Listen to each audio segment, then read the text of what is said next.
stand for the Pledge of Allegiance. I pledge allegiance to the flag of the United States of America and to the republic for which it stands, one nation, under God, indivisible, with liberty and justice for all.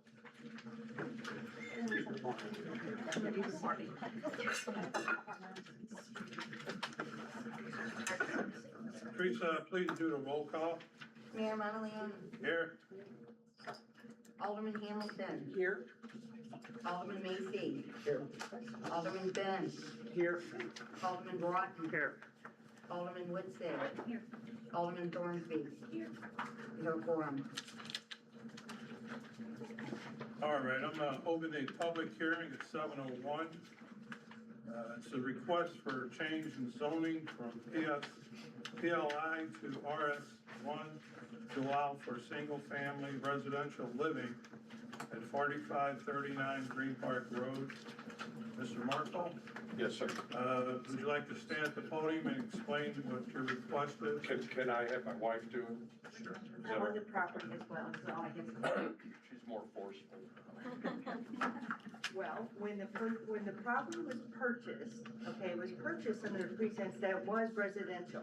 Every piece of paper I have has nothing about industrial. Our taxes, residential, our deed says nothing about that. If we could just get an extension to get an attorney to look into this a little further before a vote is made, we'd appreciate that. I feel like I just bought a car, you're saying I can't drive. I missed the last part. Oh, it was just, I'm saying, it feels like I just bought a car, you're saying, well, you can't drive it though. So if you could just give us a little time to get a lawyer involved and to find out. Because we did buy this property thinking it was residential and there was nothing saying otherwise. We can look at it again next month. Okay. All right. So I put that date down.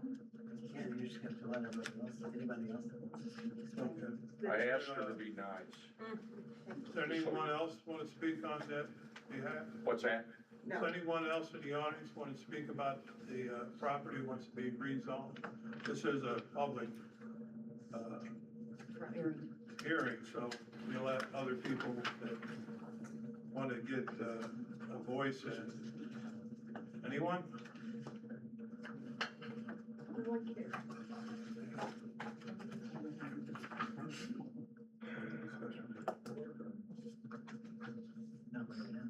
It's the public.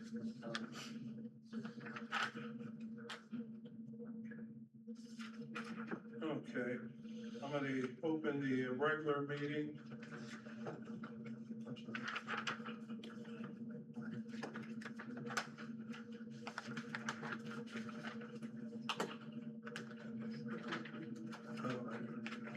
Okay, we have another issue or another segment here for the public meeting. It's proposed adjustments for section 405.480 pertaining to occupancy permit. Teresa, can you explain that for us? A few months ago, I came before the board explaining that the new system that we use, the iWork system that tracks all of our permits and our code enforcement, we're seeing a sign that it seems to be more rental properties are struggling with code maintenance. So I asked the board to consider annual occupancy inspections to help with property maintenance and property values. Our city attorney said it had to go to planning and zoning. We had a planning and zoning meeting on July 7th, and the planning and zoning board recommended the board of aldermen approve annual occupancy inspections for non-owner occupied properties.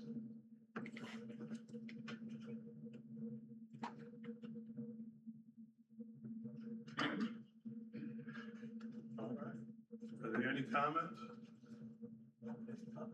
from the public? No, okay. All right, so we're gonna close the public hearing and open the regular meeting at 7:05.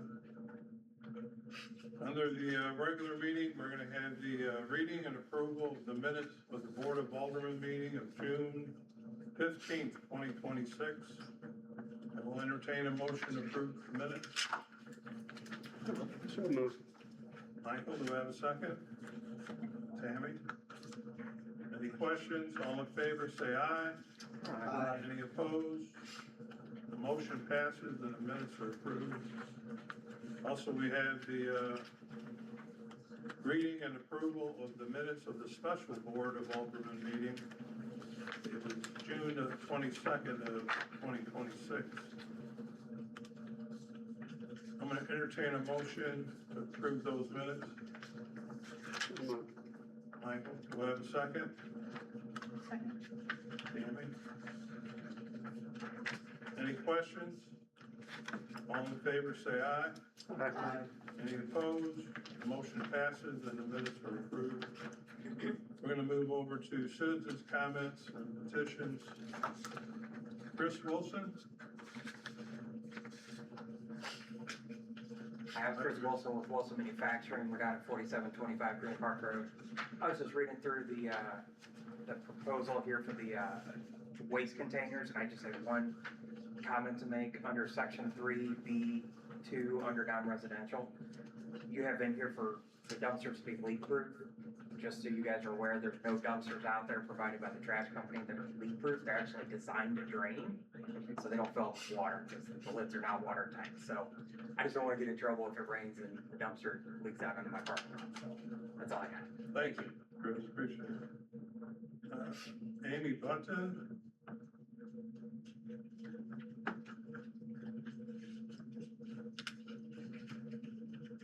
Hi there.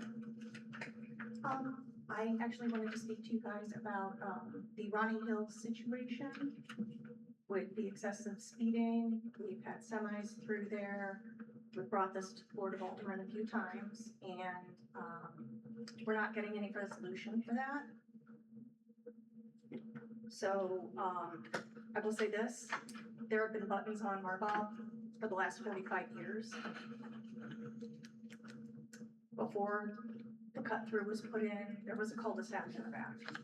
My in-laws lived there and then we purchased the home. At this point, I cannot get out of my driveway.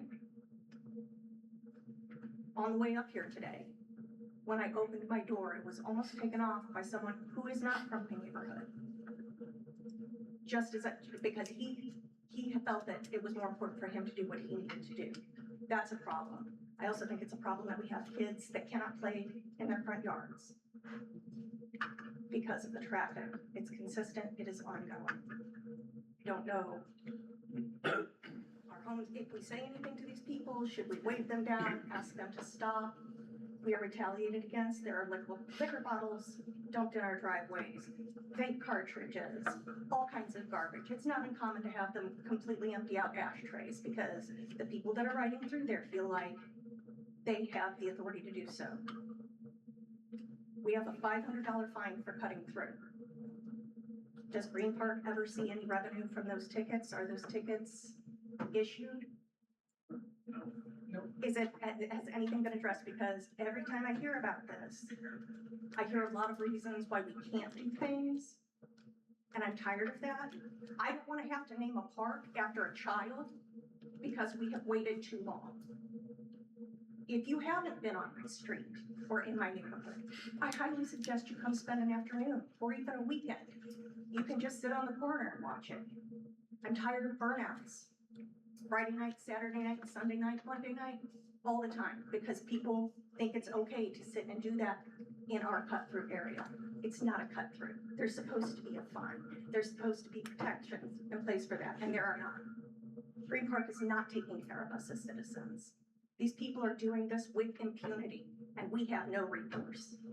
I don't want to hear the reasons why we can't do things. I want to hear, what can we do? What is the city willing to look into? Because this is serious. Are we gonna wait until a kid's hurt or a kid is killed? Is that the look that we want to put forward for our city? I don't think so. And we are not asking anything outrageous from you guys. We are asking for help, and that is what we elected you to do, is to help us. I don't like feeling like I'm left out here dangling. And that's really what it's been. I've been in that neighborhood just myself for almost 20 years. It's not okay, you guys. I should be able to pull out of my driveway. I should be able to walk across the street and not worry about somebody flying through there and smoking me. Because it's okay, because we have police officers on that street. I've never once seen anyone pulled over for that. That's not acceptable. So I'm asking you, ask the governors or the people that are supposed to be looking out for us, what are you gonna do for that? How are you gonna help us with that? How many times do we have to ask and come to you with video, with cameras, with counts? It doesn't seem to make a difference. If this was your neighborhood, if these were your kids, we're trying to encourage kids, let's get outside, let's play, let's put the screens down. And on my, Thank you, we've got it. We Okay. understand what you're coming from. do you? Thank you, ma'am. We're trying to move, after our 3 minutes, it's the next person. Okay. Thank you, ma'am. Thank you for your time.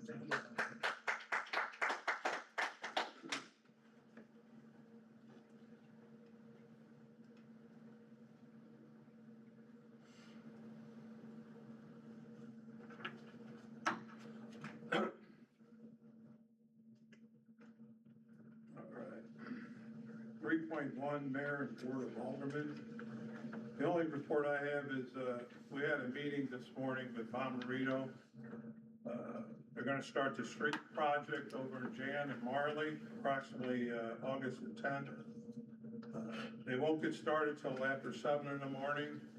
They're gonna get hold of every resident on that street that they're working on, to inform them, hopefully, a few days before they start. Depending on the weather, hopefully they can get done, I think they were saying 5-6 weeks approximately, depending on the weather. That's all I had. Brian, you have a report? I do, a couple things actually. The first is, we have a house in our neighborhood, 11052 Cedarberry Place. It's been rented out by the room, which would be considered a boarding house. The neighborhood is a single family home neighborhood. And, we have some people in our neighborhood that would like us to take a look at this. I'm sorry, who did you say was the owner? I don't know her name. And it's being used as what? A boarding house. They rent the home out by the room. So I believe there's 6 to 8 individuals living in this home. Is this the same person that we've gone after a couple different times for Yeah. this? This sounds familiar. Yes, it is. Yeah, that, something has to be done, you know? Thanks for bringing that to our attention, Brian, I appreciate that. Yeah, one of the issues that it's creating is there's not enough parking to sustain 6 or 8 vehicles for this single family home. So what's happening is they're parking on the left side and the right side. Only a passenger vehicle can get through. A standard pickup truck cannot, a commercial vehicle cannot. So I think those are just some things that people would like us to take a look at. Thank you. Anything else? No, sir. Marty, do you have a report? No, I don't. Carol, do you have a report? No report, but to add to that, you know, little children out there that wanna play and people that are transient coming and going, doesn't make sense that she should be allowed to continue to do that. I thought it was stopped. And she has 2 houses. And we'll That's it. definitely look into that again. Michael, do you have a report? Nothing. Ally? Nope. Have a report?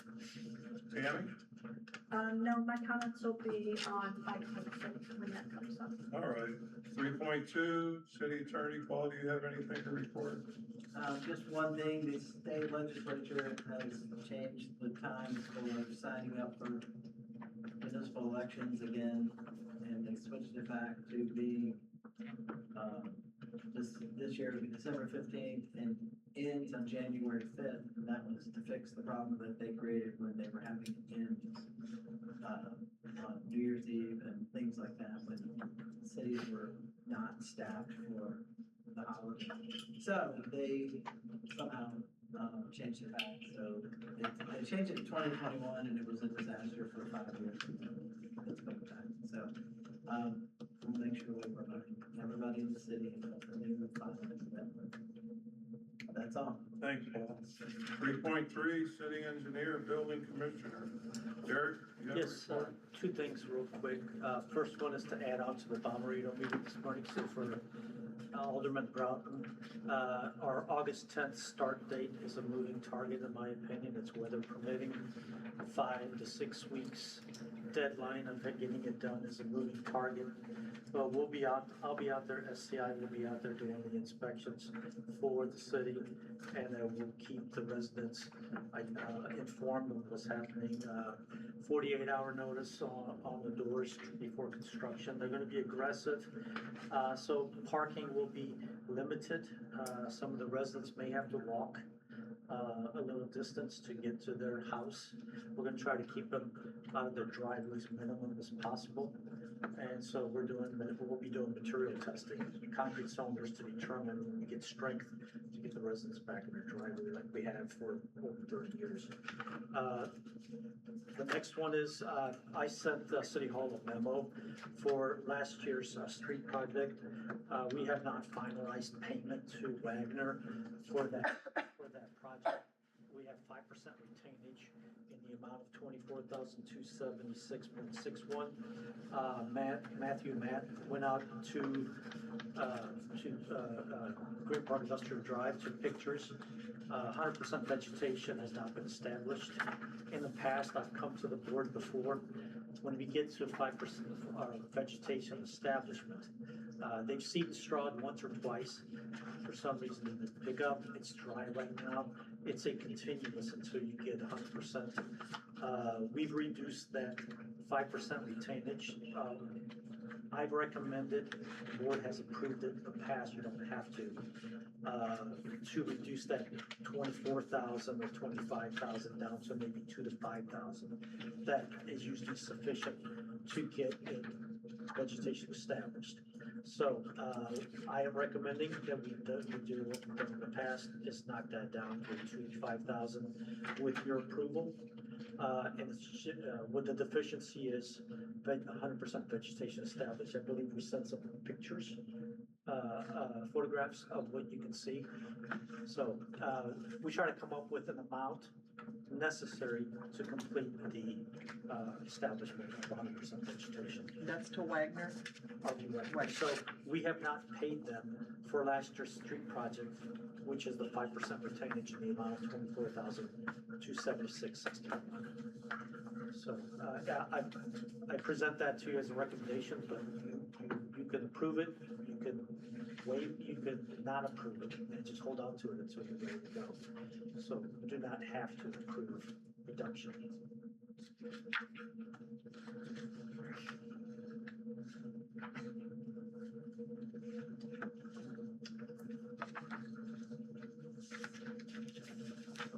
So if you guys want to think about it, and then we can discuss it a little bit at the end of the meeting, or maybe do a recommendation at this time, if you have any thoughts about it. When do we think vegetation will be established? Not sure, because it all depends on weather and heat. So, it's just like your yard. It's whenever you think. I would hope before winter. Yeah. So does the board think you want to hold off? Do you want, in the past, we have reduced that amount, but you're not required to reduce that amount. Is he requesting it? Is that why? They requested total release. And Oh. we've never requested total release because we could define it. I call it the final inspection. Teresa corrected me on the terminology. They failed the final inspection, so we can continue doing another final inspection. Matt, how many times have you been to the site? For vegetation, 2 or 3 times. For the, well, they requested the money, the funds, like twice now. I think we've sent me out twice. Correct, to take photographs, so the vegetation was not established from the year before. They went out and seed and strawed it at that time, and it did not take.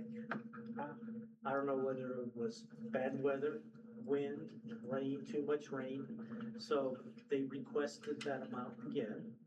And Matthew went out and inspected it one more time, and there's a little bit more vegetation than before, but not 100%. So we did get, and I consider weeds vegetation.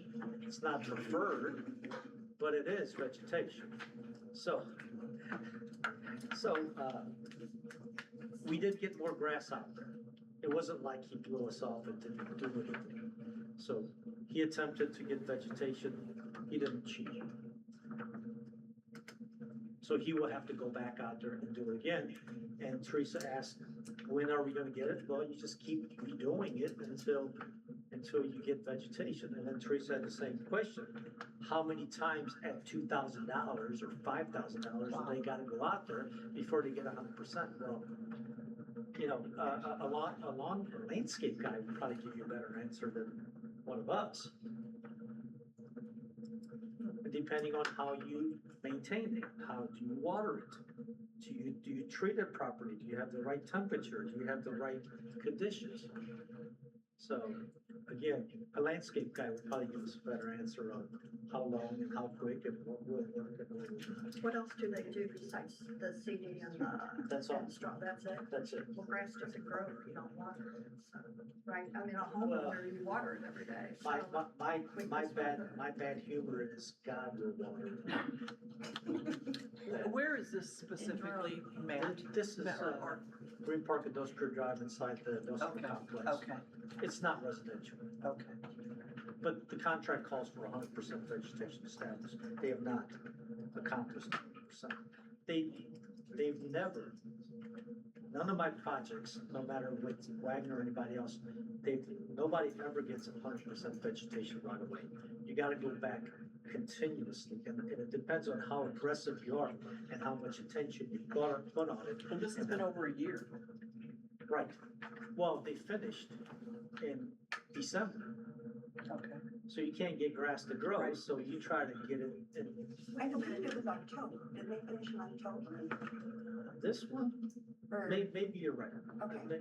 We've been out there in December, one of those years. I couldn't remember. So if they did attempt to get it to grow, even in October and November, you Are really you can't. asking the city to contact our landscape company to go No. out and make sure it's watered? No, not at all, not at all. What I'm saying is, in the past, we've reduced the 5% retention down to between 2,000 and 5,000. And Wagner has made sure that he gets 100% established before he gets that final amount. You know, you hit on something. Could we get him to sod it and then have our people water it? You can't even get sod right now. Oh, It's too hot. okay, So even if you wanted the sod, you can't sod it. okay. I'm surprised we couldn't get grass in the spring to grow. The contract does not require sod. So therefore, we can't force him to sod. Right. If he has the option of seed straw, if he wants to, It seems like it'd be cheaper in the long run is what I was getting at, rather than him going out 2,000 a pound. right now for him, it's cheaper to seed straw. Okay, okay. And, Then I and guess then, it's and a then we moot just, point, he doesn't get it back, and then- he's and not then- done, period. correct, and then we just, if it doesn't get done, Okay, we just don't pay him the 2 to 5 grand, but I believe 2 to 5 grand will complete the project. And Teresa's got the same question. We don't know how many times he gotta go out there. And it's not our responsibility to hold his hand and make sure he goes out there and sees the straws. We just hold the money. And then he asks for final inspection and final inspection and final inspection. And then once he passes that final inspection, we release the 5 grand. But RV Wagner his address is in the Green Park. He's part of City of Green Park. He's not moving out of the city. And he wants a good relationship, so he's not going to stop until he gets 100% established.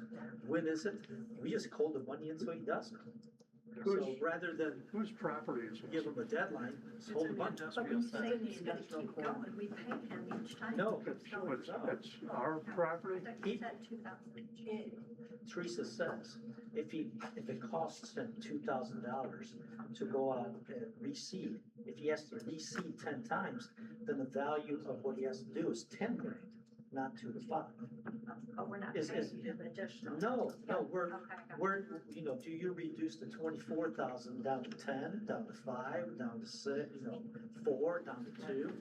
And you hold that amount, and I don't care if he goes out there 100 times and seeds and straw, because we're not paying him extra money. He has to request final inspection that says, I'm ready, I have 100% established vegetation, and we inspect it. If he fails, we hold the money, and he goes back out there and does it again. So, again, this is not something new, we've done this for 30 years. So how does the board wanna move on this? Well, This is from our street project, and Our we contract. set out, the board set out their rules or regulations or policies. And 100% vegetation has not been established. okay, is the, whose property is this? It could City be, right of way. City right away. So when they do the street, they go a foot beyond the back of curb because they gotta put the forms in. So it's like 1 foot for, I don't know how many feet. Okay, so it's not done yet. It's too hot to do it. We just hold off until whenever, and they don't get paid until they do it. And Is that- I'm saying the value of doing is 2 to 5 grand, not 24 grand.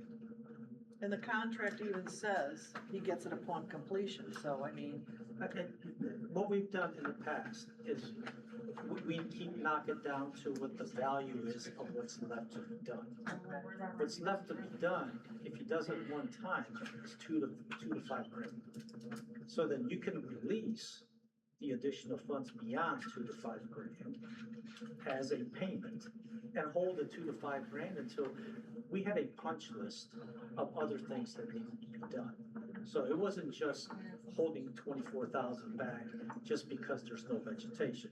We inspected the slabs to make sure they're not cracked. We inspected the curbs to make sure they're not cracked. We inspected the cracks.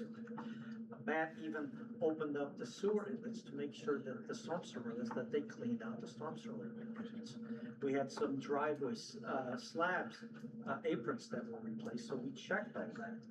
All of that passed, except for the 100% vegetation. so is the city holding the money possible that could incentivize them to try to get 100% vegetation sooner rather than later? Yes. Correct. So yes, you can, the contract says you don't release the 5% retainage until everything is 100% complete, including 100% vegetation. So you can hold the 24,000 for the next 2 years that's the 5%. until he gets 100% vegetation. Okay. But we've always been proactive with the contractor. If they've completed the project and what's left is valued at 2 to 5,000, we hold that back. That guarantees it gets done and we release the remainder. And you're saying that you know that that is to be true, That is the to be 2 to true. 5,000. That is to be true if you do it one time, but if you Well, see, then continue. it's not true, okay, Well, that's what I'm asking. But I don't care how long it takes. We still hold his money. He can go out there and do it 20 times. Right. He has to get the $2 to $5,000 released, he has to pass the inspection. Don't ask for the inspection until you're ready for the inspection. And I don't care how long it takes. It's the way we've done it for 30 years. Okay, so we're waiting until he fulfills a contract before he gets paid. That sounds good to me. Okay, so We want to voice vote on that? So we're gonna hold the 24? Thousand. We're voting on? Is it possible, if that's all we're waiting on, and it's 2 to 5 on each time he comes, this is July. I mean, even if he comes out 3 more times, that would be on the high end, 15,000. What if we help 15 and we release 9? Okay, I got a motion here. I understand. I'll second it. That's on the table. The motion's for 24,000 to Yes. hold Right. the 5%. Right, Do I have a second? you got a second? Anyone? I will second that. Carol, all in favor, say aye. Aye. Any opposed? I oppose. Okay, Marty. Thank you. I have a 9. Alright, so. sorry. So we're changing our vote. So it passed, right? No, it's a It's a tie? It's not, I say we hold on until we get everything established. now we passed. Thank you, Joe. All right. Derek, you Was have it a anything tie? else? Was it a tie and you broke the tie? Okay. No, I don't have anything else. Sorry to make you guys delay the meeting for this. No, All it's right, all right. 3.5, we have the treasurer's report. Anna, please present the report to the board. Are you there? Yes.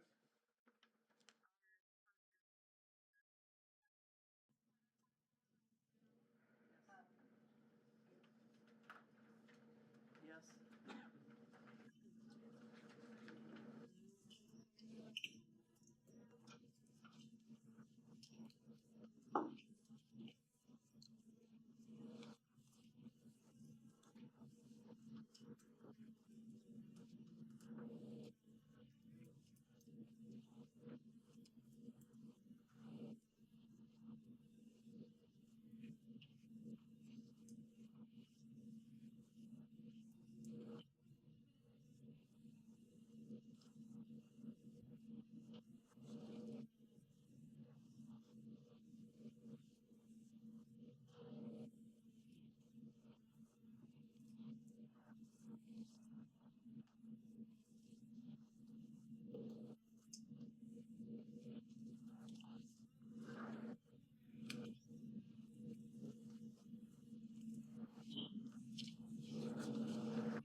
Anyone?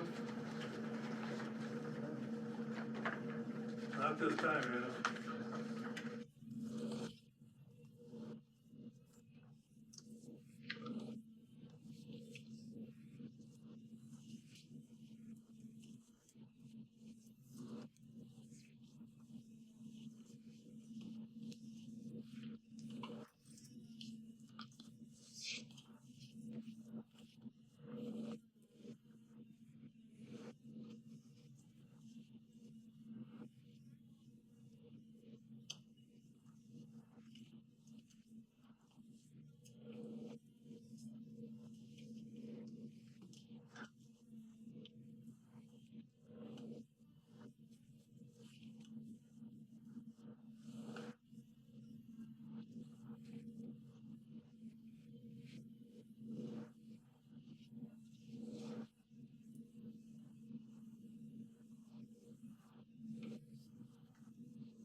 Yeah, don't have a question about the report since I just got it.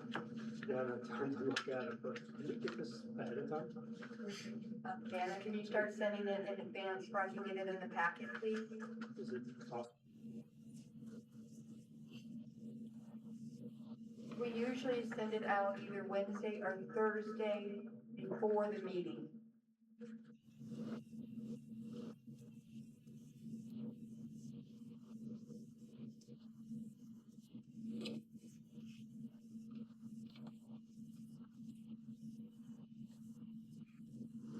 Great, thank you.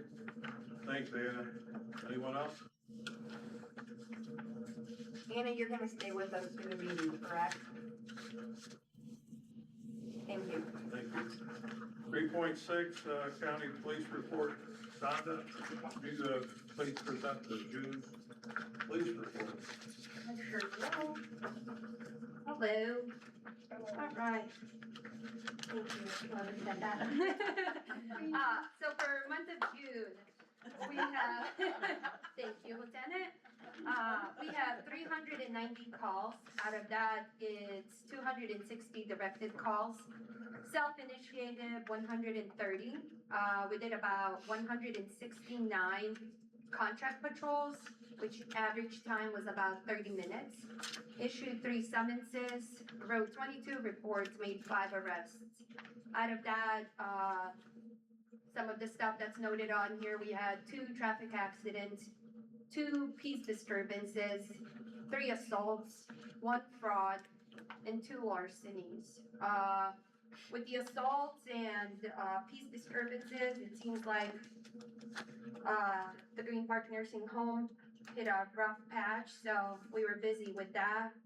Hopefully, I don't want to jinx myself, but that's for the month of June and not July. Open to any questions. I know there were some issues, concerns. Lieutenant and I are here. If anybody has a question that we can answer, help out. Have we been doing any extra, for Ronnie Hills? We have. Can you mention that for us? Yeah, we just, for everybody who doesn't know me, I'm Lieutenant Jody Jensen. You probably are used to seeing Sean McGuire here for the contract patrol, so I'm new Sean McGuire. I think I'm a little bit better than he is, but yeah. So we started doing directed patrols specifically for Running Hills and over at the intersection of Coors and, it's like stop time, Farms or Patsy, that corner stop sign too. We've mainly focused on stop time violations. Also brought in our extra resources, our special response unit teamed up with our Green Park officers. So we just did a small sample size, and we picked like 3 different times a day, because that's always to try to get a good sample. And out of, I think we wrote 8 citations. 6 of those citations, guess where they were from? Guess where those residents were from? They were right your own neighbors, people who can actually just probably walk to that intersection. It was 6 of them. 6 of them for them. They're like, well, we live close by. Why are you stopping? They were giving us flack by it. They're like, it doesn't matter if you're a Green Park resident, you have to stop at these stop signs. But what we're seeing, and it's not untypical, no matter what neighborhood we go in, who is your 90% of your people committing your own traffic violations in your neighborhood? It's your own residents. It's your own residents, yeah. So we're not, and I told the Green Park officers, they're like, we're not giving them warnings. I go, issue them citations. They're gonna have to know that they're gonna have to be respectable to their own neighbors, because they're the ones doing the traffic violations. Now, you do have your outliers coming through, probably today, like whoever came by, yeah, he probably doesn't live there, yeah. So yes, you are gonna get those here, you know, but it's like, what other, measures are you gonna do? 18-wheelers going down. Yeah, that's We've another, had- right, those are residents. We've had in the past where they would go through there. I've also, I mean, I didn't tell Lieutenant, but I've had a couple of friends that work in commercial vehicle.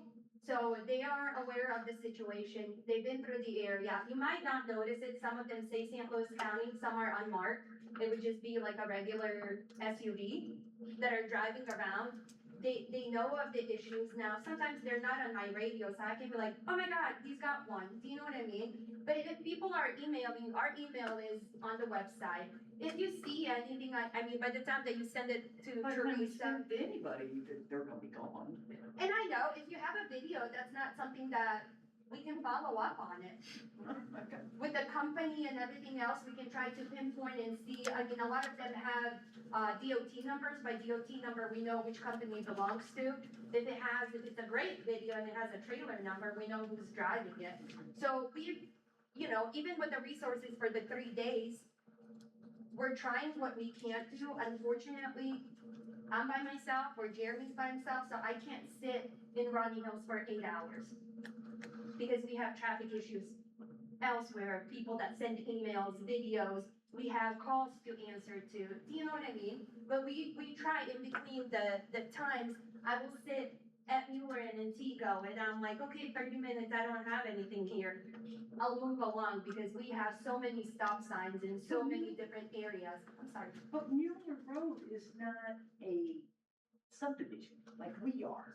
And I get that. So we We have- should have But we get more complaints than Mueller, like I said, we wrote a bunch of tickets on Mueller and the stop sign too, because those same residents are complaining, they live at those intersections, they're Yeah. They are. complaining just as So we're much. pulling people over that are complaining about Right. Mueller Road I understand that, in but your still, neighborhood, they, and they're like, Mueller well, is not inside a subdivision. I understand, They're rather Okay, stop still signs. we get complaints about, from everybody, from the I'm stop sign. It's the speed as well, and then speed has been mentioned, we put in, the speed sign that tracks speeds, what time, so I talked to the other officer who put it up on there, and I said, hey, next time, if you're able, get a report and let's see if it's between 11 and 3, or 3 and 4, and maybe that's, if we do call in the special response unit, maybe we can pinpoint to, oh, it's between 2 and 1, or 1 and 3, so that's when we can request them to come out.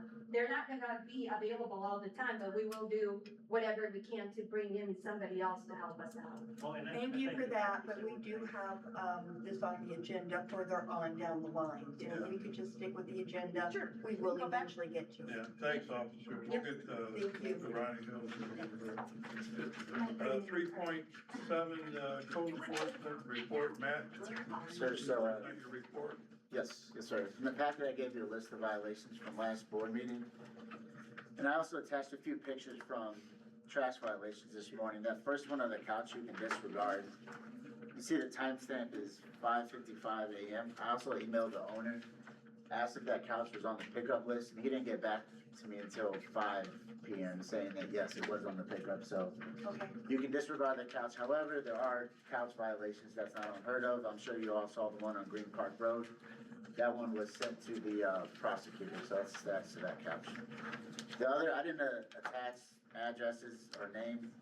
I wasn't trying to call anybody out. I just want to make the board aware of the violations that I saw this morning as it's pointed out. So pictures are self-explanatory. Any questions? Any questions for Matt? Thanks, Matt. Sir? I just got a comment. Yes, sir. On this case violation report, Yes, sir. this is all we had. I'm not Yes, that's disputing it. I'm just saying, like in the past, we've had like 2 additional pages. yes, sir. Yeah, I'm just kind of curious, has it really gone down? Well, since I've picked up more responsibilities outside of code enforcement since then, and also, tree violations that have taken up a lot of my, Okay. time with that. So there's tree violations that are being complied, second violation letters sent to the prosecutor, so that's in the works as well. So the majority of those should be tree violations. Okay. Yes, sir. You're doing a great job. Thank you. Thank you, Matt. Unfinished business, 4.1 is the discussion of the dais change. Teresa, can you explain that? Okay, a few months ago, I came to the board and asked them to approve, the purchase of the dais for this chambers. I did receive approval. When I went in to place the order, I was told, by the contractor, which you have an email in your packet from them, taking full responsibility. They misquoted me. At the time, they quoted me saying laminate, and it turned out it was none. It was acoustic material. Acoustic material is like what they use in call centers. I did not think that is what the board had in mind. So I went back, asked them to quote it in laminate, and they gave us a new price. Teresa knows my position on this. I think this needs to be tabled. I think that we have the cart before the horse. People out here can't even hear us half the time. We need microphones. We need to be set up. It's hard to hear even on these recorded meetings if you go online. We need those microphones first.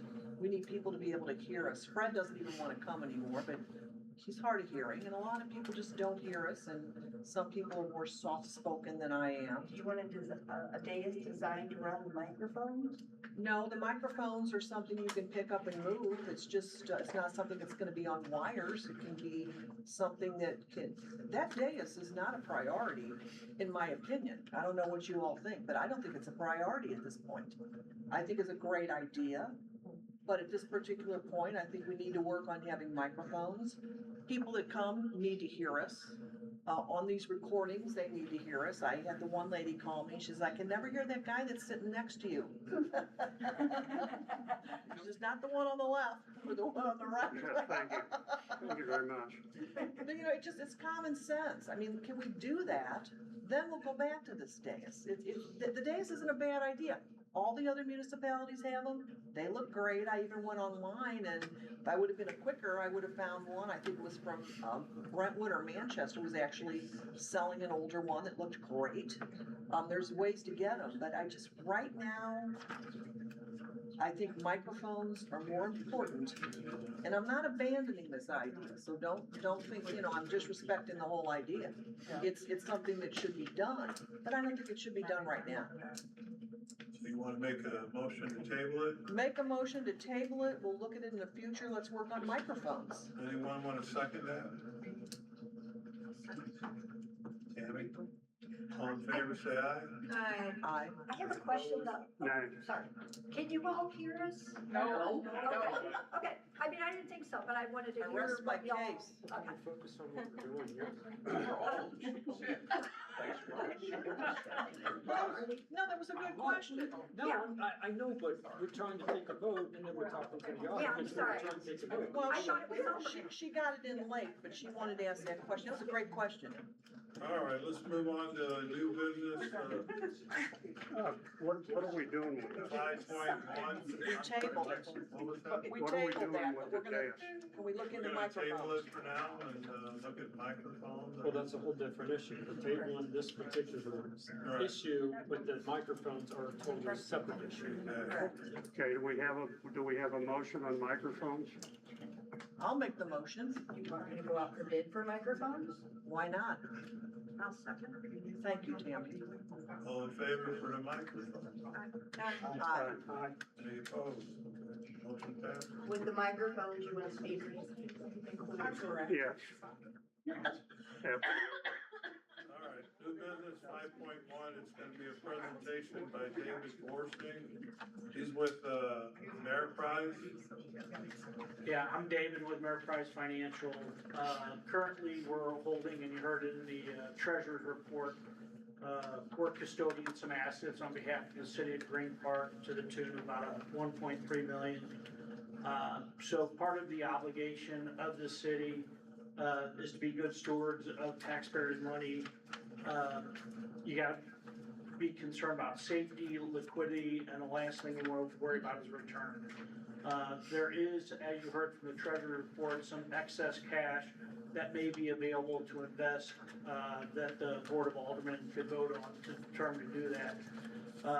Right now, we've got some ladders that are set up with either, they've got to be either a government agency bond, government bond, or something that's FDIC insured, which is an agency of the federal government.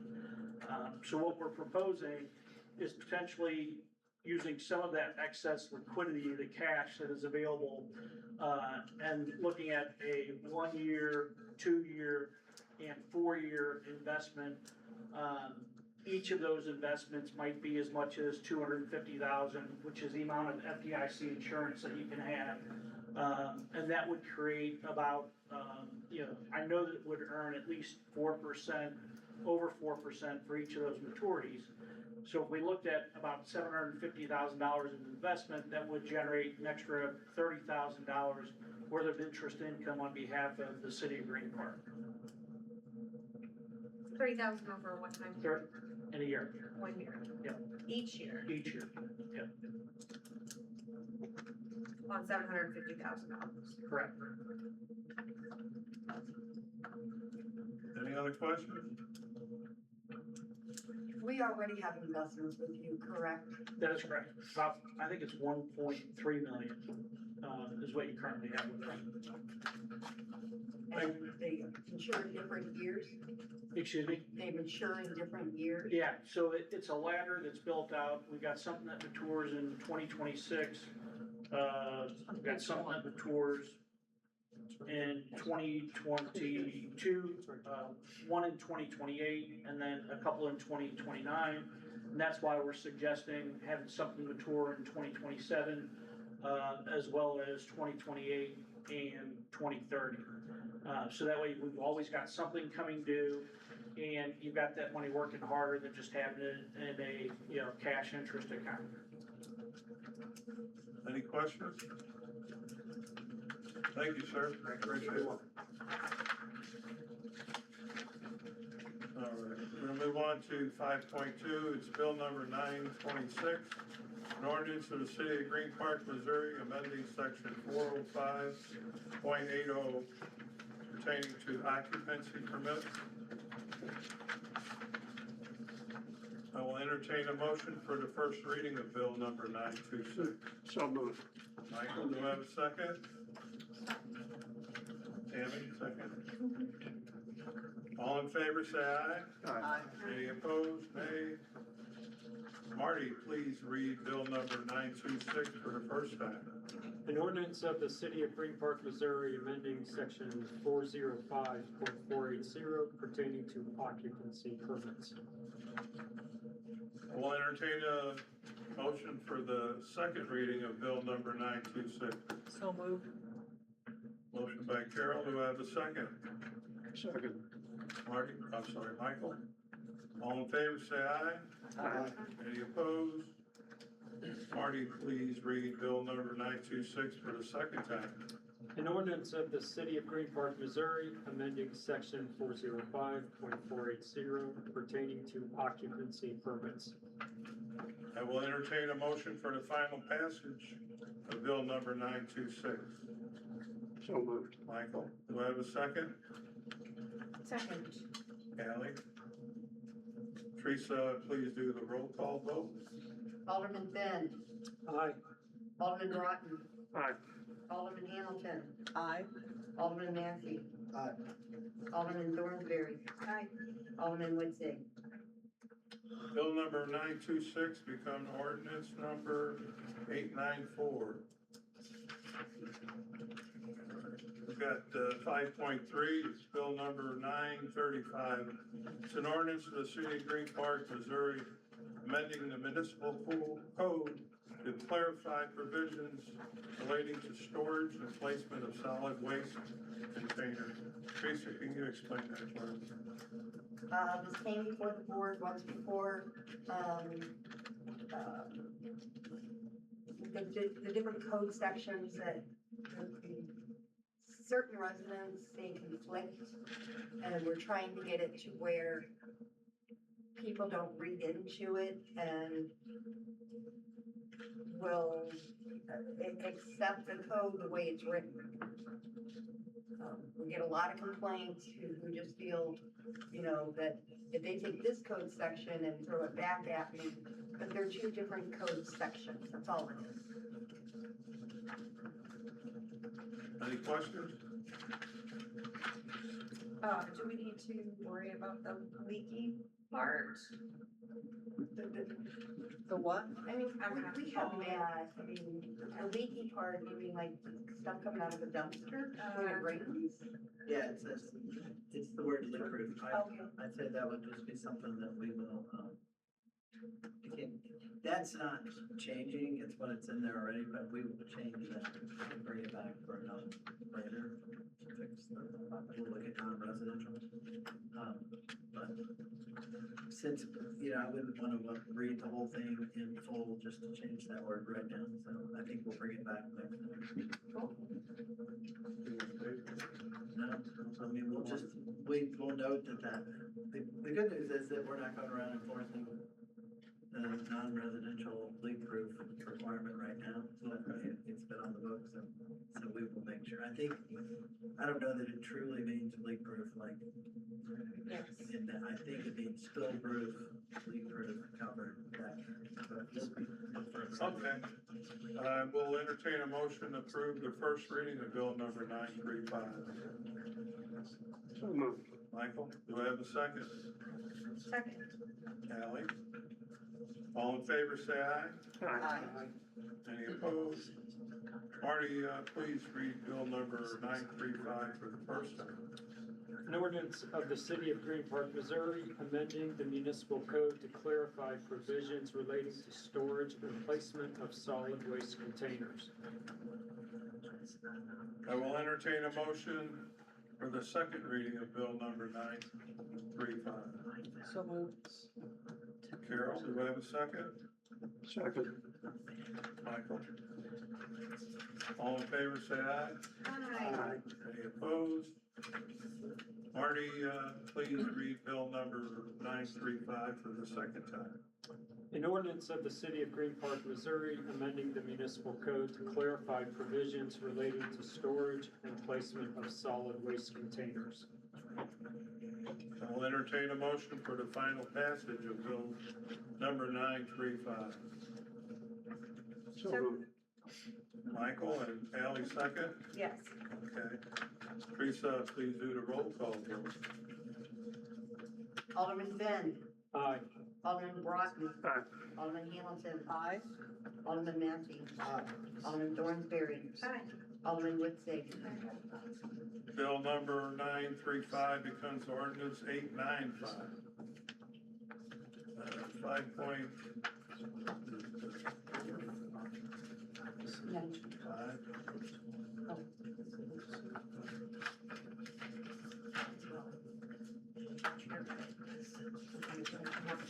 Five point four is the discussion of the finance committee proposal.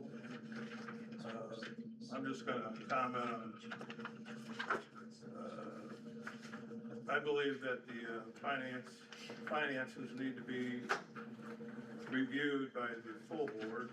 I believe the policy and procedures need to be drafted by the city clerk, working with our city attorney and accounting firm who knows our city and follows government's standards. We're in the process of doing that right now. The board should have the appropriate information on a monthly basis to be able to watch the finances and review at our monthly meetings. We have a process for budgets with Teresa, the city attorney, the city engineer, and Sickish, and government accounting firm for the whole board to review. Audits are performed by Sickish, with Teresa applying information. Does anyone else want to comment or ask questions? Go ahead, Michael. That's what we've been elected to do. And right now, I know, Ally, you don't know the background of what has happened the past few years here. But this has come, the process we have here right now has come a long, long way from what it used to be. And I think that it would be, for one, it would be unfair to try to insert something else, some other part, as you're suggesting, into this process right now. If nothing else, if we go ahead and do what we need to do here and we get our annual reports and the audits and everything, and if everything looks good, I don't see why we need to be supplemented by some committee that's going to require additional work, additional expense from the city. Thank you, Michael. Anyone else?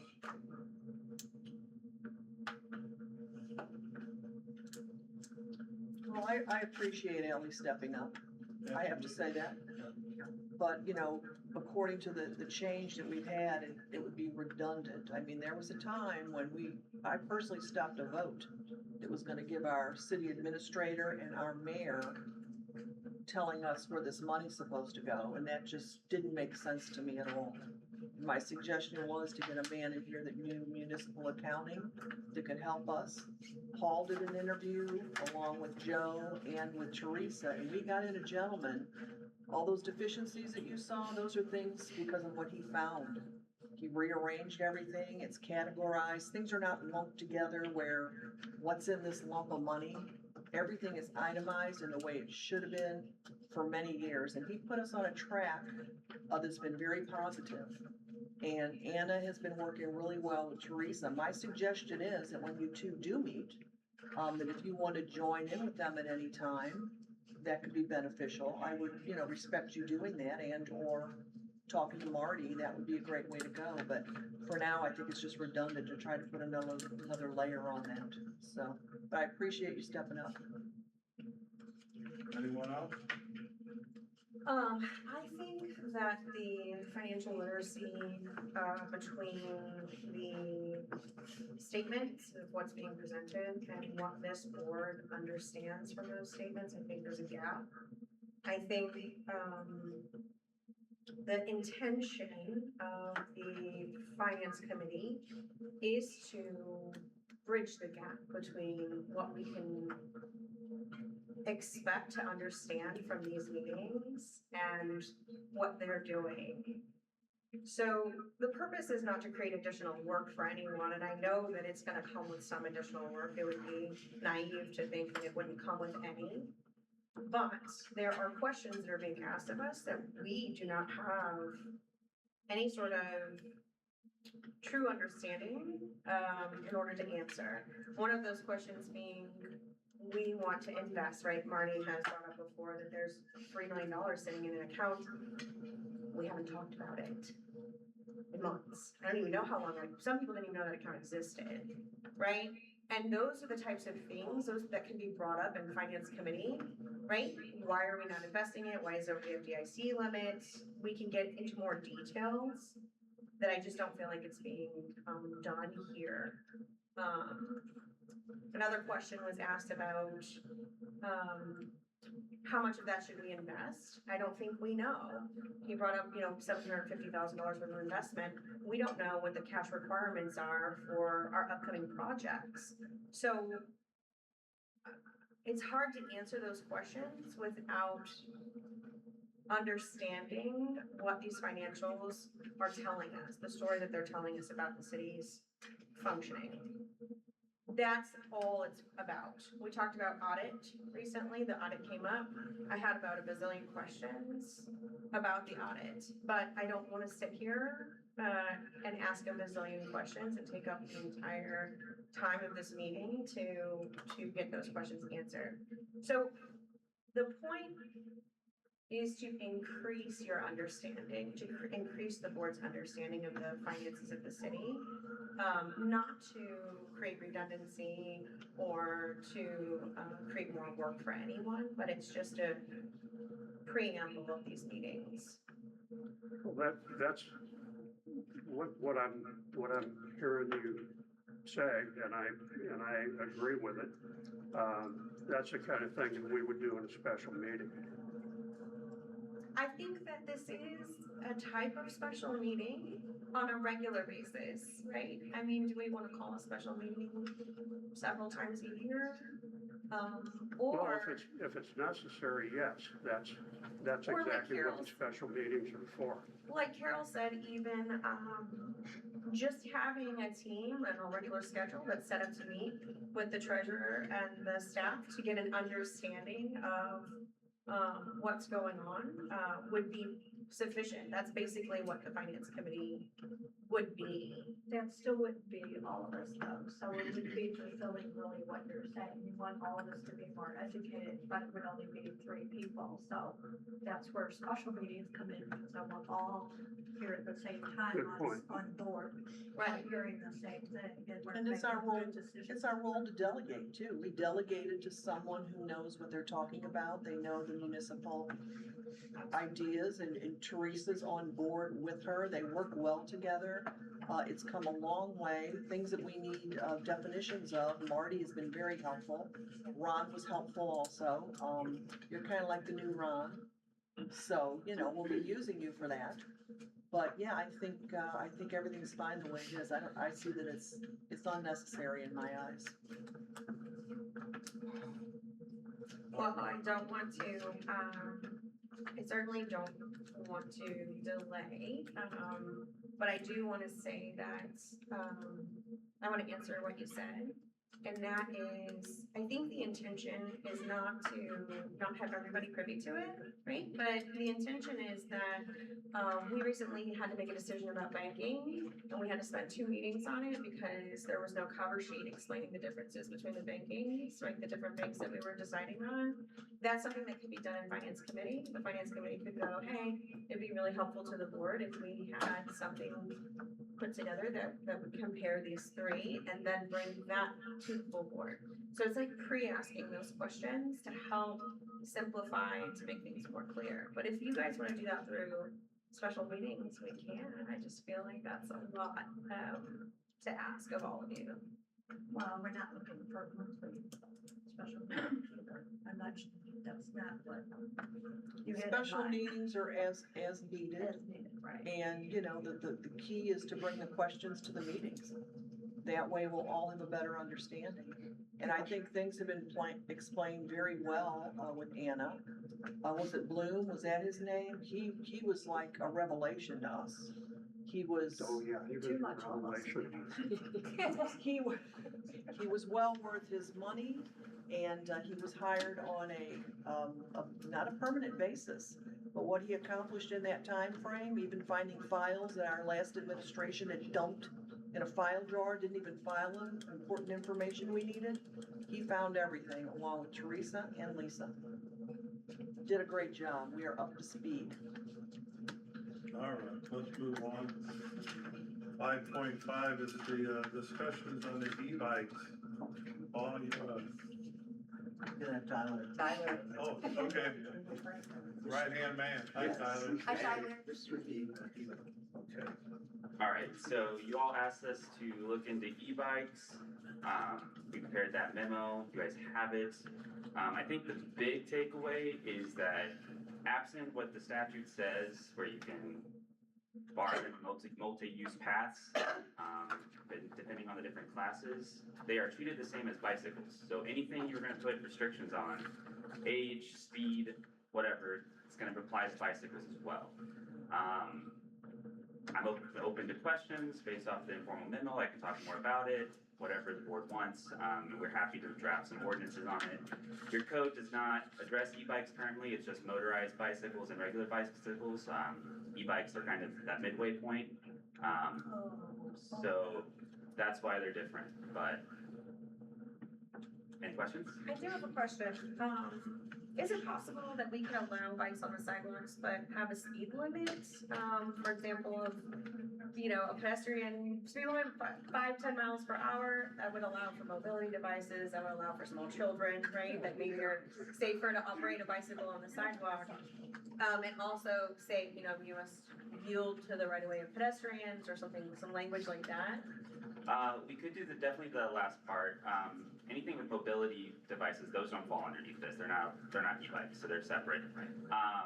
Speed limits, yes. Again, though, they're gonna apply to all bicycles. So anyone who's on a bicycle on a sidewalk. On the sidewalk. Would yeah, the speed limit would operate that way, and it would apply to e-bikes and regular bicycles. I know, Marty, you had problems with the sidewalks. What? You had problems with the sidewalks, right? I just got a problem with any e-bike on or the e-bikes on the sidewalks, but since the classification of e-bikes and bicycles are the same, this is kind of a very gray area. Yeah. Because I would love to just ban all e-bikes from sidewalks because of how dangerous they are. They're a lot more dangerous than bicycles. But it depends on the age of the person and their understanding of how to yield to a pedestrian Because the etiquette is, if you're coming up behind somebody, you say coming up on your left when you're walking, you know, or when you're riding, or depending on where you're at, coming up on your right, and that doesn't happen. So when that doesn't happen, then it becomes a dangerous situation when somebody's flying down a hill or real fast. So I don't know what the answer is to that. Well, the problem I think we're all having is the e-bikes with the kids. That's what we talked about at the last meeting, are the kids, and I know there's a couple groups of kids that are flying around, cutting in between traffic, I mean, jumping from the sidewalk all the way over to McDonald's and not even looking and then laughing at the cars. So I think that's kind of what we're Yeah. trying to But then solve. you also, go ahead. No, go ahead, Mark. No, I was just gonna say, you also I see in there that there's a definition of a business district sidewalk. Yeah, Okay, so is that sidewalk up here by Lindbergh and Green Park Road by all the businesses there? yeah, it would be, but that is, I believe, outside of the city limits on most things. Paul might be able to. Well, not Green Park Road though, right? Yeah, No, that's, I mean, that's just exactly what your code says now. Yeah. I don't know that anybody's ever really thought about it. I think the theory behind people adopting a code that says the downtown district, they're thinking of like a downtown where the building's right up on the street, and so yours is, just mimics that. So, I mean, I think you'd wanna look at this whole section. And I also think that, the e-bikes, you know, saw the definitions there that the state statute put in there. Those are pedal assist bikes, so they look like bikes, but they just have motors. That doesn't include all the micro mobility out there, which are the pocket bikes and mini bikes and e-scooters and e-skateboards and other things. So this is, the only ones you really have to treat like bicycles are these e-bikes. You can still have different regulations for these other micro mobility items. And so, there's all different kinds of things on the internet now of what municipalities are trying to do with this.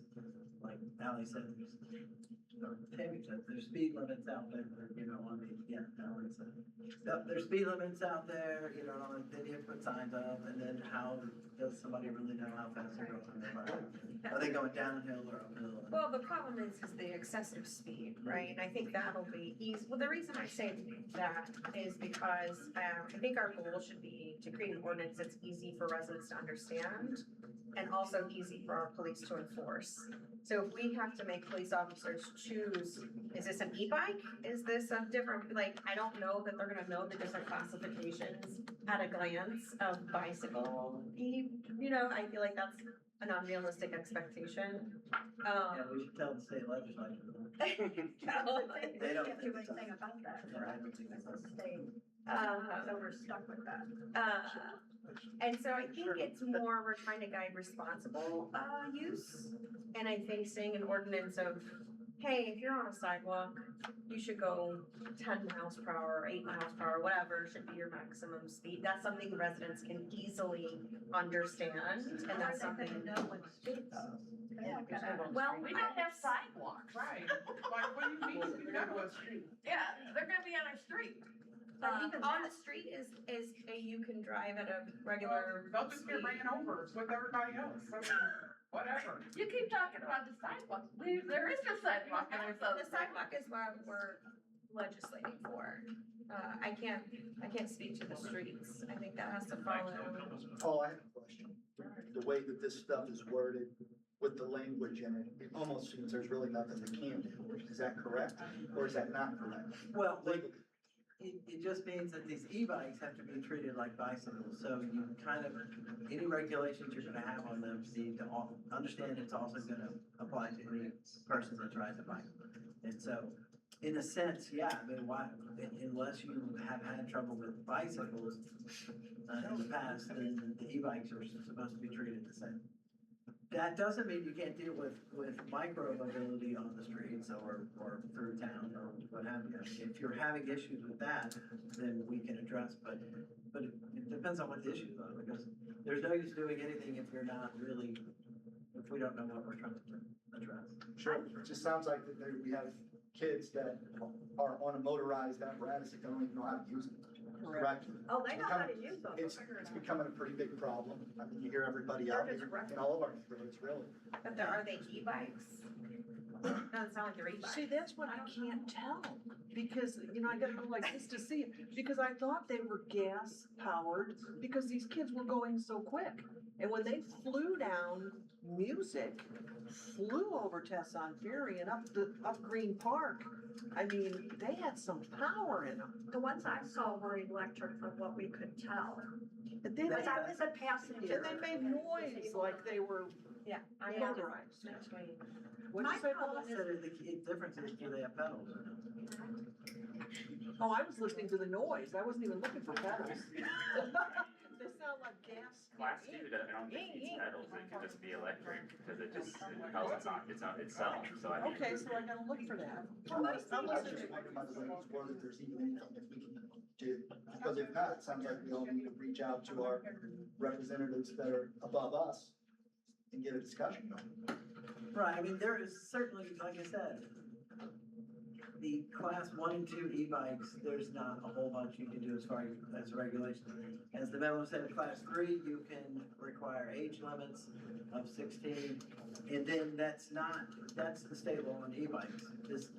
E-bikes are defined as their own thing. There's also all these other scooters and skateboards and hoverboards and pocket bikes and mini bikes. And some of those mini bikes can go up to, 45 miles an hour.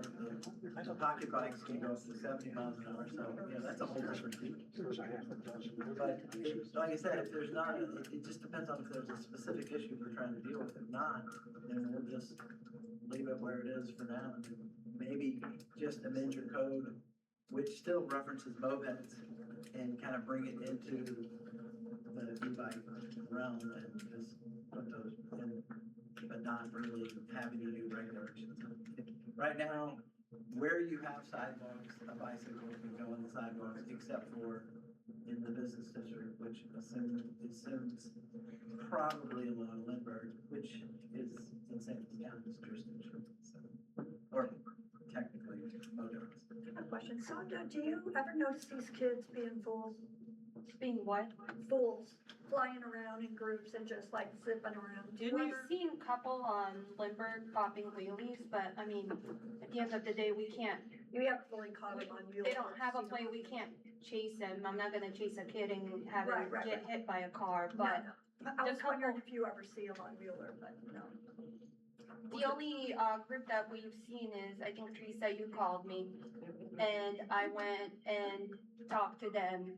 They don't live in Green Park, so they were riding up and down and had a little meeting at McDonald's, but I haven't seen them since. I guess that's the only thing that I was thinking, kind of what you were saying. There doesn't sound like there should be much that we can do as far as this, except if we can ask our officers that if you literally see them zipping around, that you give them citations or. I thought one of you took a child back to their house and spoke to their parents. Jeremy did. Yeah. He did. And I spoke to, on Saturday night, I caught, a juvenile, he was riding one of the motorized pocket bikes.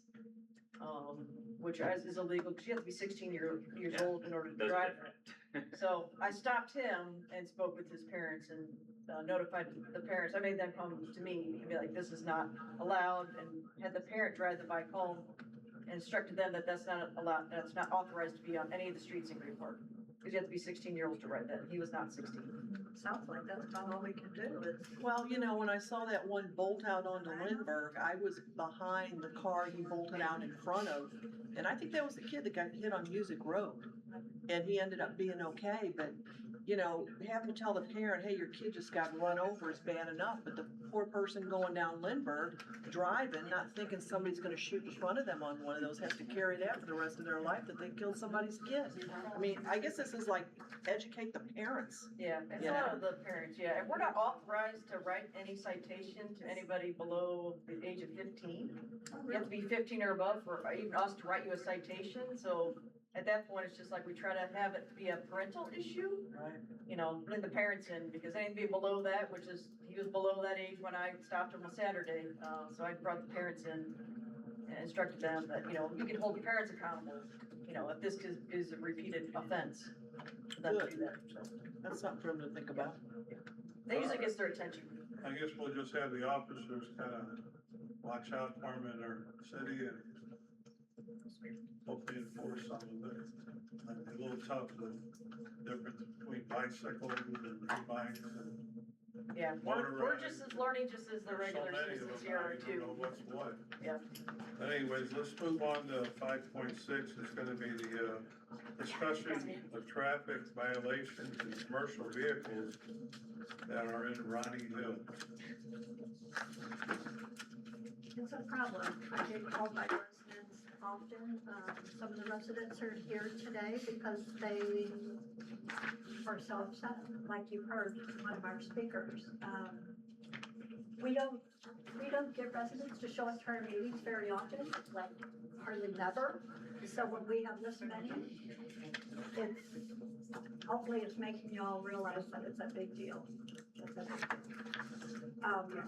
I know on Mueller and Antigo, it's not a neighborhood, but pulling out from Antigo onto Mueller, I usually end up going around the other way instead. It's a U where I am, and instead of going Antigo, which would be easier, I do the U and go Gehring, because that way there's no stop sign and I can literally see who's coming and when I should go. It's pretty bad when I don't want to go, and I tell my kids, you know, don't go on Antigo where the stop sign is, go on Gehring. So you're on your own. You can see, you have that distance to see who's coming and going. And then like the resident said, you know, if you can't pull out of your driveway, I mean, guys, we gotta do something. This is crazy. And not to say we haven't, because since the new administration has been here, we have implemented different things. We've got the increased tickets, you know, the cut-through sign. We are trying different things, but I think we need to try more, and we need to put it into faster gear. I'm not sure, where would this, we have a sign that says cut-throughs, that you are subject to higher fines, and I know that depends on the judge, what they decide.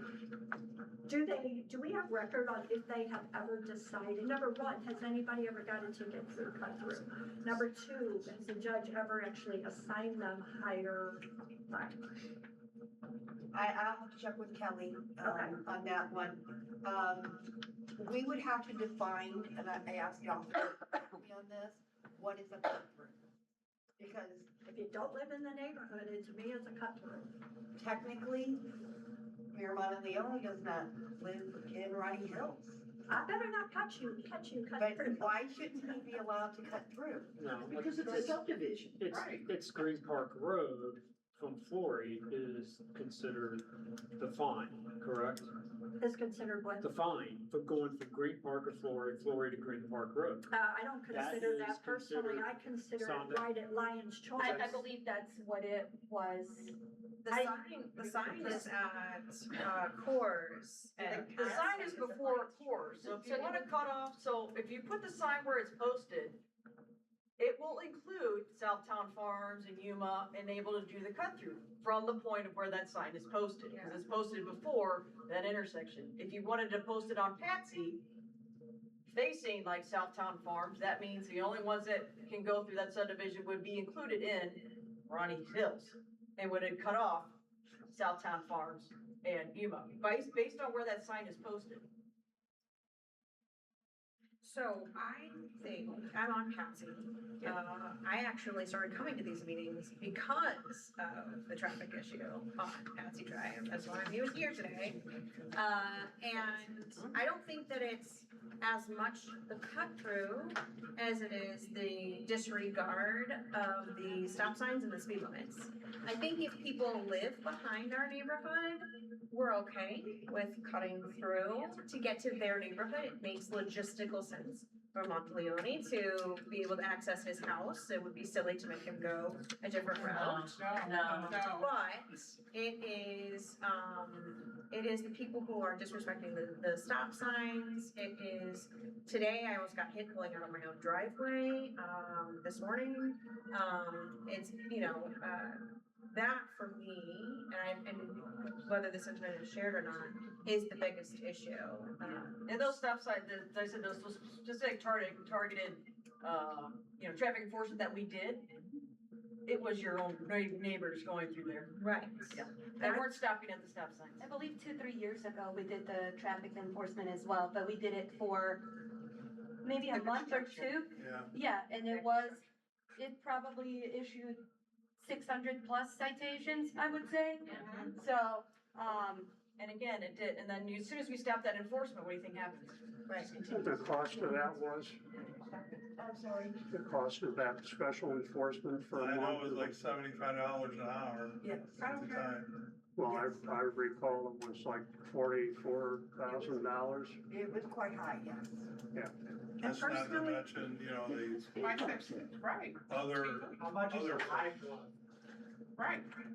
Is there a price for somebody's life? If anyone wanna sign up, you can get up and speak, sir. And personally, I don't care if it's our residents or not, and I have said this.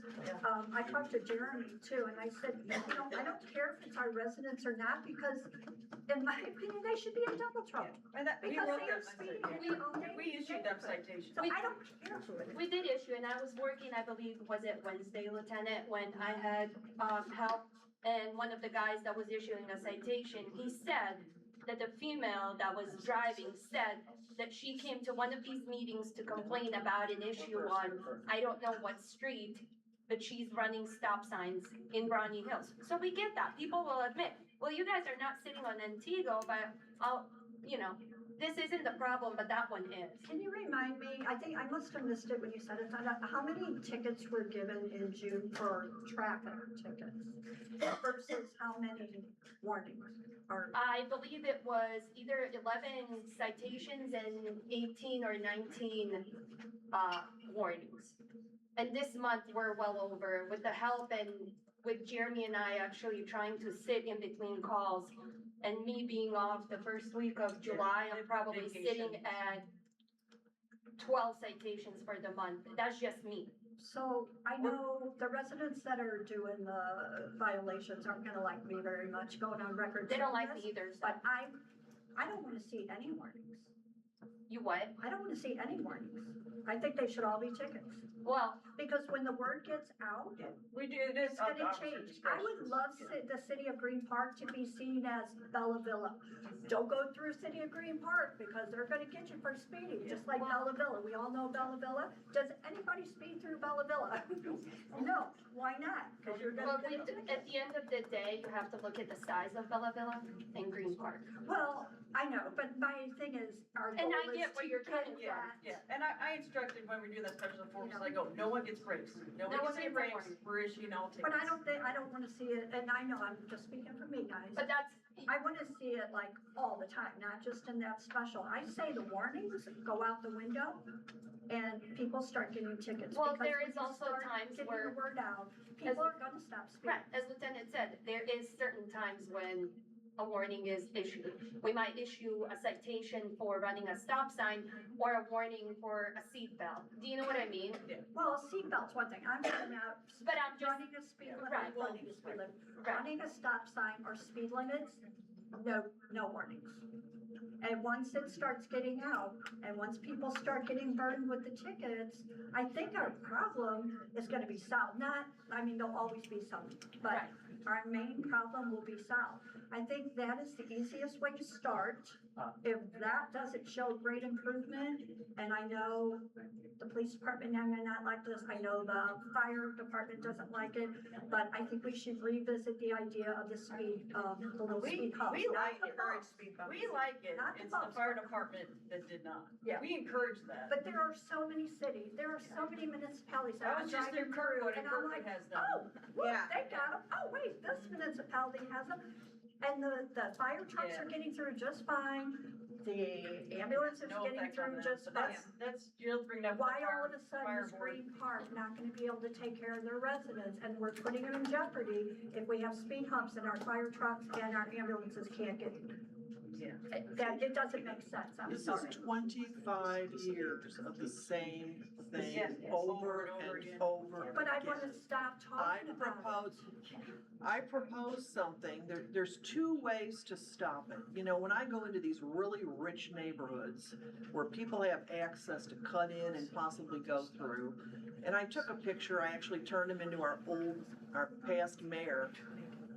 It slows you down, I don't know what these things are, they're like metal, and it stops you where you have to go into another lane, you actually have to go around it. Yeah. And you know what I'm talking about? do. People crawl through there that used to speed through there. If you put those in this neighborhood. So like a bump out?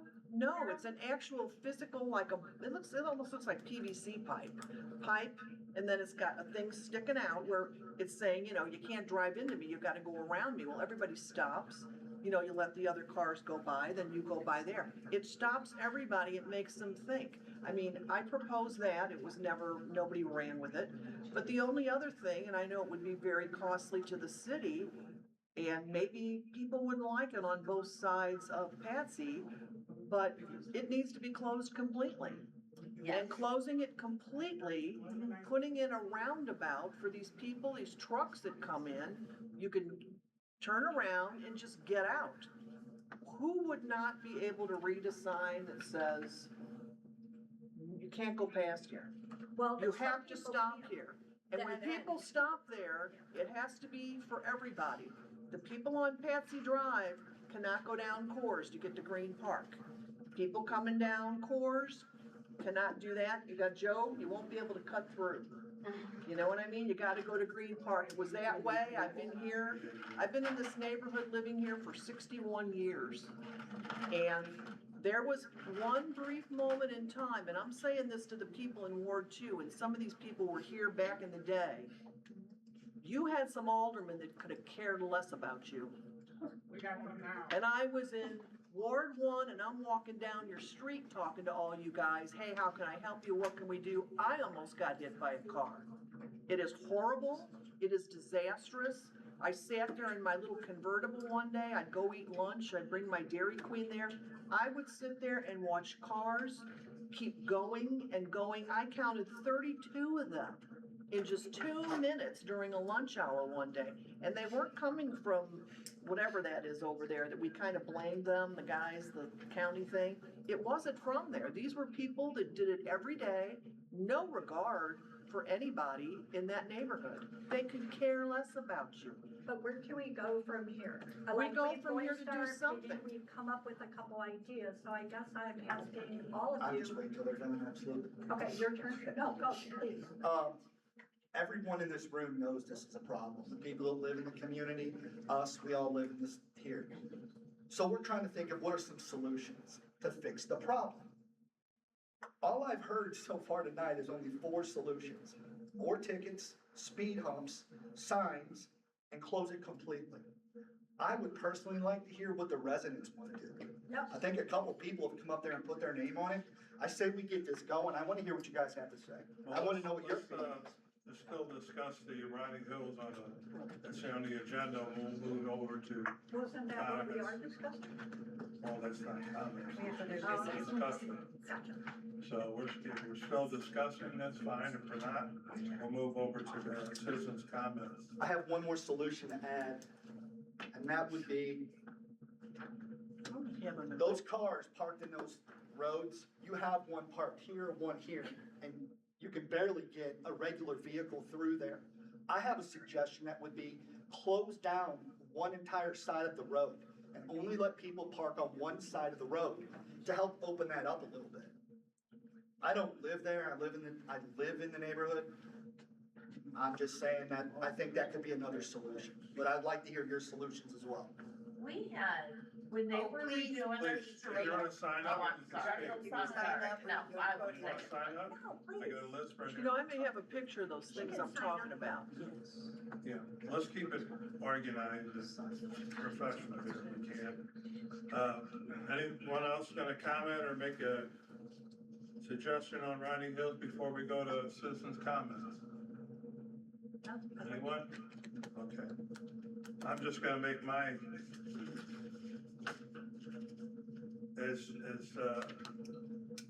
I lived in Ronnie Hill, well, I've lived in Southtown Farm since '93.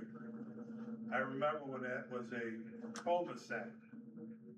That was actually a cul-de-sac for more improvements. That's why there was a cul-de-sac with an extension on there. If you remember, if any of the residents were here at the time, there was a extension on the back of the cul-de-sac. That's when Southtown Farms were built in the early '90s. So that is a public street, Ronnie Hills is. If you want to close it off and take over the street, you'd have to pay for everything yourself, snow removal, street maintenance. That's another way you can go about it. But as far as cutting through, I don't feel like I'm cutting through. If I'm going to Lion's Choice, do I need to go all the way around just to please Ronnie Hills? I don't think so. I live in a residential area. Your streets are residential. I understand we're trying to control the cut through. The police department has done multiple surveys, stealth surveys. We'll get those records for you. They had, through the years, early '90s, been doing surveys. And they really don't have a speeding issue through there. What? I'm just telling you what the survey said. In the nineties, you said? Early '90s, and then it went on. The police department can bring those reports to us. Keep your comments to yourself, please. I was respectful for you to listen to us, be respectful for us. So what I'm trying to tell you is, it's not, we haven't done anything. You've got the flashing stop signs. You've got the police that have been monitoring that area. We've put up new signs to enforce the ordinance. Teresa's had complaints in Gary Gardens as well. All the A streets, like Tammy was mentioning, we've had issues in there as well. So it's like, the police can't be everywhere at one time. They do the best they can. We've had patrols last year, as Sonda mentioned. We spent thousands of dollars monitoring people coming through there, gave tickets out. It's not like we're not doing anything for Ronnie Hills. But just going over, this has been going on since 25 years. No, it's actually 31. And I think a moved lot it. of us agree Please, that. please, let me finish. When I call on, you can, so. The only thing I say is to close off the street, you take it over, be responsible for it. Close off a gated, where you couldn't get through, you can't get through to court. I mean, there's all kinds of solutions, but we've done our best to accommodate. After 31 years, it's still an issue. So, it is a public street. I don't know if some of them feel like, since I live in Southtown Farms, I shouldn't come in Ronnie Hills. Well, I know there's other people that live in the villages of Green Park, and I'm sure they use that to Lindbergh. I remember when we had the enforcement, that Ryan had an issue because he lives in Cedarberry. So you consider that a cut through. He's going to his home, and instead of going all the way down to Mueller, he went, you go through Ronnie Hills and you got pulled over, and they're considered that a cut through. I don't think so, but that's another story. So it's not like the city hasn't done anything. We spent thousands of dollars in there. I don't know what the solution's gonna be, but, I'm gonna go ahead and close this section out. Can I say one more thing? Go ahead. So, I think that the idea of cutting it off is probably extreme, and obviously nobody wants to, you know, put that kind of money out and take on that responsibility. But we have given other options, and we've done a lot, like I've told everybody, we've done all the things you mentioned, but it's not working. So I don't think we should say we've done a lot and then stop. We have to keep going, we have to find a solution. What we've done hasn't worked, and we put our all into it, we put money into it, we all work together on this, all the aldermen and mayor and Teresa, it's not working. So we gotta go to step, whatever it is now, what are we on, step C? I'm open And for keep moving. suggestions. Why, I was And shocked. well, and we've given some, wait, one second. Go ahead, go ahead. I'll hand it over to you.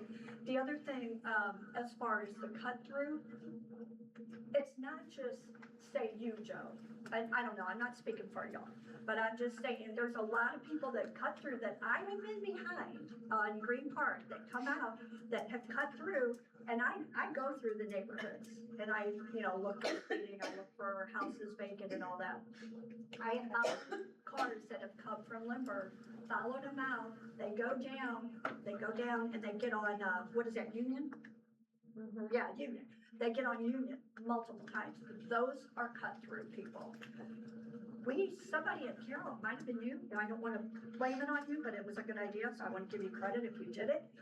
We might look at the City of Green Park stickers again. I don't know, would that be of any help on cut through? Or could we not even ticket someone that wasn't a City of Green Park, I guess, Paul, that would be your, if they cut through, they followed, say you followed them out, and you knew they were cutting through, and they didn't have a City of Green Park sticker, could they get a ticket for cut through? Or not?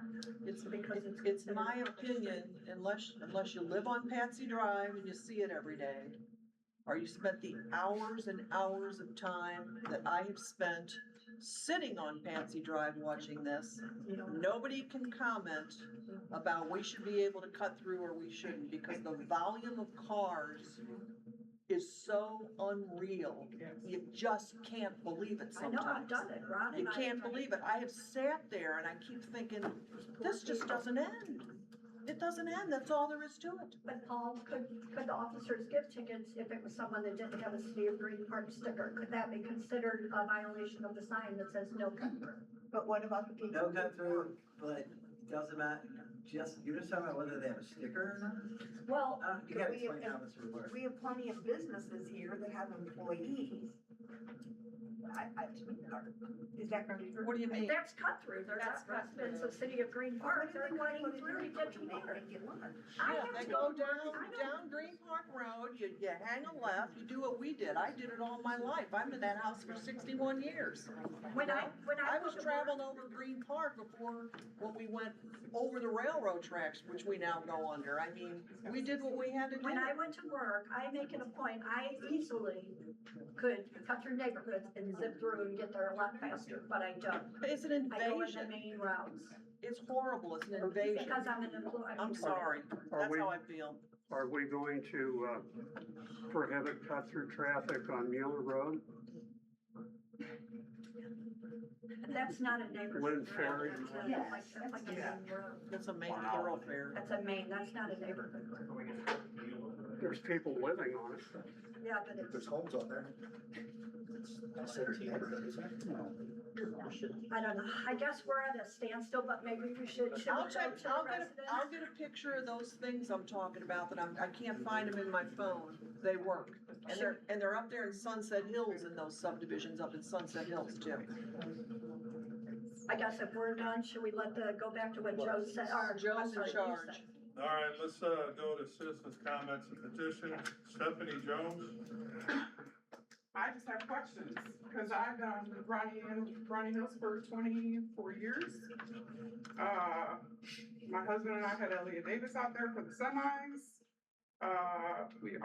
We've had vehicles hit by semis, we've had vehicles hit by trucks with really long, I guess they carry cargo. I don't know, they've cut across, They cut down Marbach and hit my Acadia, they hit his work van. But I have a question, when Patsy was closed off, were the residents responsible for the trash, the streets, snow plow? I mean, way back in 98, whenever it was closed off, were they responsible for the streets? We have to look back into that. I can answer some of that. If it was a public street. But remember, this is where her 3 times is happening. She's got 3 minutes to speak. Right, right. We don't have to open it up for, That's we one can always question. get back with you on that. The other one is, Halloween. I know it's months away, but it takes Green Park a long time to do anything. So for Halloween, can we do something for the safety of the residents, the kids? Because it's a highway on Halloween and we have lots of kids and it's a dangerous subdivision. We addressed that at the police. We have stop signs that are basically lawn decor. They're not decorated with light bulbs, basically. Can we hire more police? We have what, 1 a shift? We have 900 people here, businesses, residents. We don't have, Sonda can't do it all. We complain to no avail. You know, nice to meet you neighbors, but it's garbage. It's just, what do we do? I mean, we talk to you guys. Now we talk to you. What's gonna change? Talk is cheap. We've been here, like I said, our kids are grown. They couldn't play on Patsy Drive.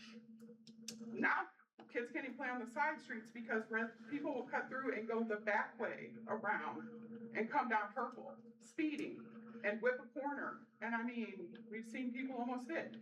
The guys that just fixed our, like half of the streets. They were amazed at the traffic.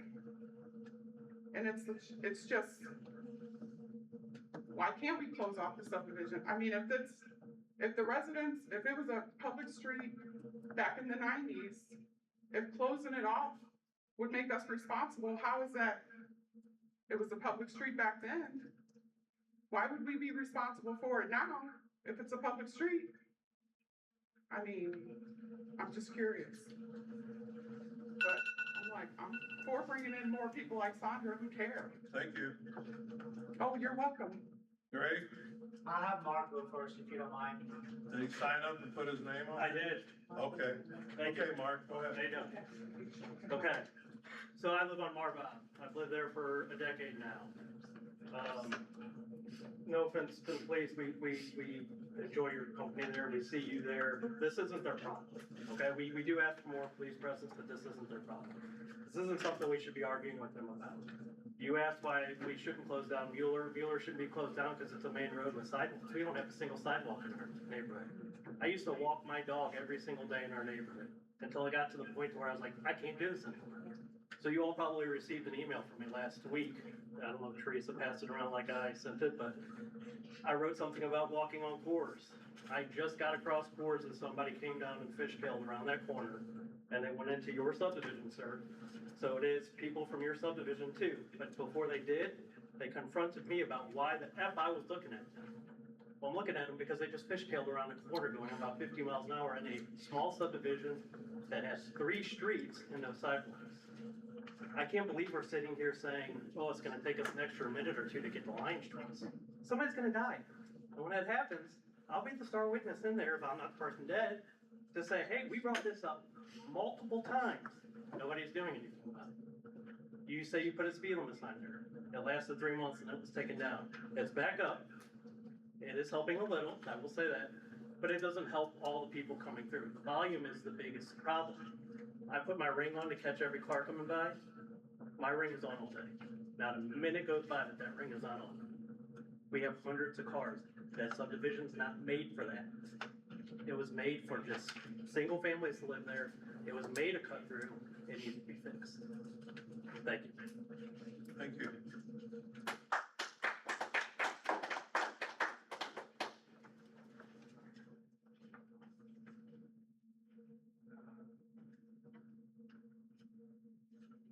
All right, let's, I think Greg, okay. No, that was not, this is correct. Okay, I just see that he signed second. Go ahead, Greg. So I live on that famous Marbuck Street too. Number one, you need to give Sandra a raise. She's the only one, the only one. When you send her an email and within minutes, she's like, I'm on it. Have you guys seen the videos I've sent Teresa? Have you seen the videos? Have you seen the videos? Yes. I will not allow people from the neighborhoods next to us make the decisions for our neighborhood. What would you do if you had a semi truck through your street or a car at 6 a.m. going 60 miles an hour? What would you do if your kid said, Daddy, I want to go for a walk, but I don't want to let her because she's going to get killed? What would you do? You don't have to raise your voice, sir. We can. I raise my voice because I don't want to be a dad with a dead kid. That's why I raise my voice. Nobody wants to be that. But you're not doing anything. The speed sign is not going to help. It's not helping. The only thing that will help is speed bumps or close the street down. Something has to happen. I don't want to waste my time here every other week and sending Teresa emails. And the only person that responds, Sandra, right there. Nobody else cares. Bring your car, park your car on Marbach. I'll bring you breakfast and lunch, and we can eat together while you watch the cars.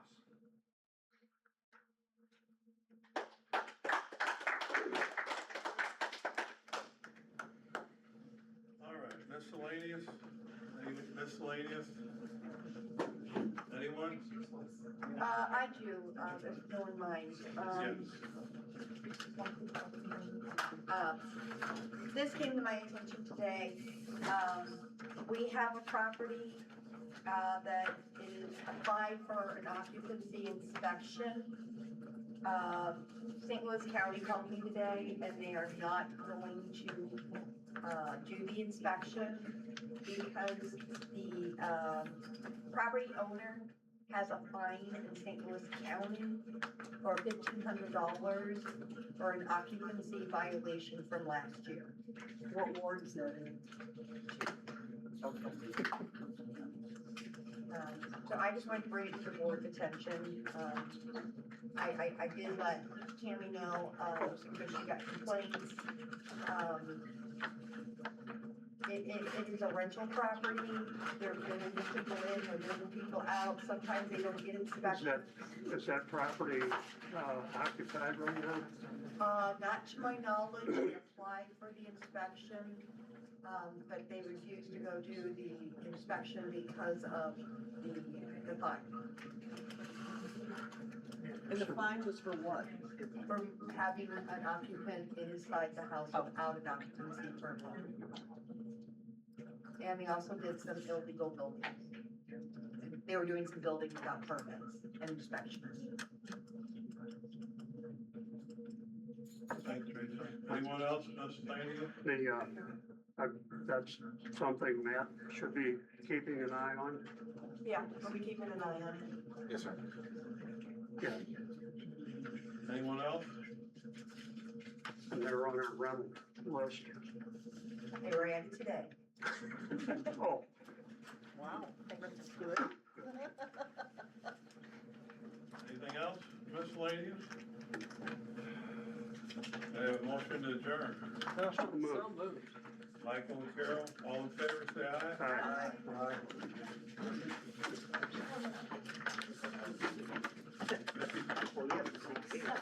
I